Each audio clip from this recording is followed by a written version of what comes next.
Guruvayur merchants association വാർഷിക പൊതുയോഗം സംഘടിപ്പിച്ചു. രുക്മിണി റീജൻസിയിൽ നഗരസഭാ ചെയർമാൻ എൻ കൃഷ്ണദാസ് ഉദ്ഘാടനം ചെയ്തു. അത് ആ പ്രസ്ഥാനം ഉയർത്തിക്കൊണ്ടുവരുന്ന ചില നന്മകളോടുള്ള എതിർപ്പ് കൂടിയാകാം. വ്യക്തമായ ചട്ടക്കൂട് ഉറപ്പിച്ചു നിർത്താൻ അതിൽ അംഗങ്ങളായിട്ടുള്ള എല്ലാവർക്കും ബാധ്യതയുണ്ട്. ആ ബാധ്യത പുതിയ കാലത്ത് തുടരാൻ നിങ്ങൾക്ക് കഴിയണം എന്ന് ഞാൻ വിനയപൂർവ്വം അഭ്യർത്ഥിക്കുകയാണ്.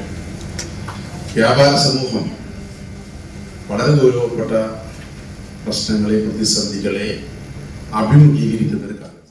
President TN. മുരളി അധ്യക്ഷത വഹിച്ചു. ചടങ്ങിൽ വിവിധ പൊതുപരീക്ഷകളിൽ വിജയിച്ച വിദ്യാർത്ഥികൾക്കുള്ള ഉപഹാര സമർപ്പണം നടന്നു. ജനറൽ സെക്രട്ടറി റഹ്മാൻ തിരുനെല്ലൂർ വാർഷിക റിപ്പോർട്ട് അവതരിപ്പിച്ചു. Mammiyur Devaswom chairman G K. Prakashan, Tessy Shaijo, K. Hari, K. Radhakrishnan, M. Anand, V. Manoj Menon, advocate A. Velayudhan, K. Ramakrishnan തുടങ്ങിയവർ സംസാരിച്ചു.